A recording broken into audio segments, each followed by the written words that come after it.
ಮಂಗಳೂರು ಮಹಾನಗರ ಪಾಲಿಕೆಯ ಮಾಜಿ ಮೇಯರ್ ಕಾಂಗ್ರೆಸ್ ನಾಯಕಿ ಕವಿತಾ ಸನಿಲ್ ಶನಿವಾರ ಬಂಟ್ವಾಳದಲ್ಲಿ ನಡೆದ ಕಾರ್ಯಕ್ರಮದಲ್ಲಿ ಬಿಜೆಪಿ ರಾಜ್ಯಾಧ್ಯಕ್ಷ ಬಿವೈ ವಿಜೇಂದ್ರ ಸಮ್ಮುಖದಲ್ಲಿ ಬಿಜೆಪಿ ಸೇರ್ಪಡೆಯಾದರು. ಬಿಜೆಪಿ ಸೇರ್ಪಡೆ ಬಳಿಕ ಮಾತನಾಡಿದ ಕವಿತಾ ಸನಿಲ್, ಪಕ್ಷದ ತತ್ವ ಸಿದ್ಧಾಂತಗಳನ್ನು ಒಪ್ಪಿ ನಾನು ಪಕ್ಷ ಸೇರ್ಪಡೆಯಾಗಿದ್ದೇನೆ ಎಂದರು. ಸಮಾವೇಶದಲ್ಲಿ ಮಾತನಾಡಿದ ಕವಿತಾ ಸನಿಲ್, ನನ್ನ ರಾಜಕೀಯ ಗುರು ಜನಾರ್ದನ ಪೂಜಾರಿ ಆಶೀರ್ವಾದ ಪಡೆದು ಇಲ್ಲಿ ಬಂದಿದ್ದೇನೆ. ಒಳ್ಳೆಯದಾಗುವುದಿದ್ದರೆ ಹೋಗು ಅಂತ ಆಶೀರ್ವಾದ ಮಾಡಿದ್ದಾರೆ. ಕಾಂಗ್ರೆಸ್ ಪಕ್ಷದ ಆಡಳಿತ ಇದೆ, ಏನೋ ಆಸೆ ಇಟ್ಟುಕೊಂಡು ಬಿಜೆಪಿಗೆ ಸೇರಿದ್ದೇನೆ ಅಂತ ಅಂದ್ಕೊಳ್ಬೇಡಿ. ಬಿಜೆಪಿಗೆ ಅಧಿಕಾರ ಇಲ್ಲ. ಪ್ರಧಾನಿ ಮೋದಿಯವರ ಆಡಳಿತ ನೋಡಿ ಬಿಜೆಪಿ ಸೇರುತ್ತಿದ್ದೇನೆ. ರಾಜ್ಯದಲ್ಲಿ ಏನಾಗುತ್ತಿದೆ ಅಂತ ನೋಡುತ್ತಿದ್ದೇವೆ. ಸಿಎಂ ಸಿದ್ದರಾಮಯ್ಯ ಆಪ್ತರಾಗಿದ್ದ ಬಿಲ್ಲವ ಸಮುದಾಯಕ್ಕೆ ಸೇರಿದ ಕವಿತಾ ಸನಿಲ್, ರಾಜ್ಯದಲ್ಲಿ ಕಾಂಗ್ರೆಸ್ ಸರ್ಕಾರ ಅಧಿಕಾರಕ್ಕೆ ಬಂದರೂ ತನಗೆ ಸೂಕ್ತ ಸ್ಥಾನಮಾನ ನೀಡಿಲ್ಲ ಎಂದು ಪಕ್ಷದ ಚಟುವಟಿಕೆಯಿಂದ ದೂರ ಉಳಿದಿದ್ದರು. ಯಾವುದಾದರೂ ಒಂದು ನಿಗಮ ಸಿಗಬಹುದು ಎಂಬ ಅವರ ನಿರೀಕ್ಷೆ ಹುಸಿಯಾದ ಹಿನ್ನೆಲೆಯಲ್ಲಿ ಈಗ ಬಿಜೆಪಿ ಪಕ್ಷಕ್ಕೆ ಸೇರ್ಪಡೆಯಾಗಿದ್ದಾರೆ. ಒಂದು ನಮ್ಮ ಧರ್ಮ ಉಳಿಬೇಕು, ಅದು ಮಾತ್ರ ಅಲ್ಲ, ಇವತ್ತು ನಾವು ಬಹಳಷ್ಟು ಸಮಯದಿಂದ ಒಂದು ಅಯೋಧ್ಯೆಯಲ್ಲಿ ರಾಮ ಮಂದಿರ ಆಗಬೇಕು ಅನ್ನುವ ನಮ್ಮ ಇಚ್ಛೆ ಇದೆ.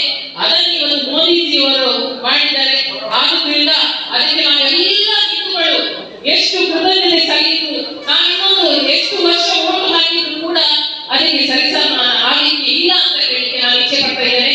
ಅದು ಮಾತ್ರ ಅಲ್ಲ, ಬಹುಶಃ ಇಲ್ಲಿ ಇವತ್ತು ನಮ್ಮ ದಕ್ಷಿಣ ಕನ್ನಡ ಜಿಲ್ಲೆಯಲ್ಲಿ ನಿಂತಿರುವಂತಹ ಎರಡು ಅಭ್ಯರ್ಥಿಗಳು, ಒಂದು ಕಾಂಗ್ರೆಸ್ ಪಕ್ಷದ ಅಭ್ಯರ್ಥಿ ಹಾಗೂ ಬಿಜೆಪಿ ಪಕ್ಷದ ಅಭ್ಯರ್ಥಿ. ನಾನು ಇಬ್ಬರನ್ನು ತುಲನೆ ಮಾಡಿದ್ದೆ. ಯಾಕಂದ್ರೆ ನಾನು ರಾಜಕೀಯದಲ್ಲಿ ಹೊಸಬಳಗ 22 ವರ್ಷ ಬಹಳಷ್ಟು ರಾಜಕೀಯವನ್ನು ನಾನು ನೋಡಿ ಬಂದವರು. ಹಾಗಿರುವಾಗ ಇಬ್ಬರನ್ನು ತುಲನೆ ಮಾಡಿದಾಗ ನನಗೆ ಅನಿಸಿದ್ದು, ಬ್ರಿಜೇಶ್ ಚೌಟ ನಾನು ನಿಮ್ಮ ಮುಂದೆ ಇಷ್ಟೊಂದು ಜೋರಾಗಿ ಅಥವಾ ಇಷ್ಟೊಂದು ಜನರನ್ನ ಸೇರಿಸಿಕೊಂಡು ನಾನು ಮಾತಾಡ್ತಾ ಇದ್ದೇನೆ.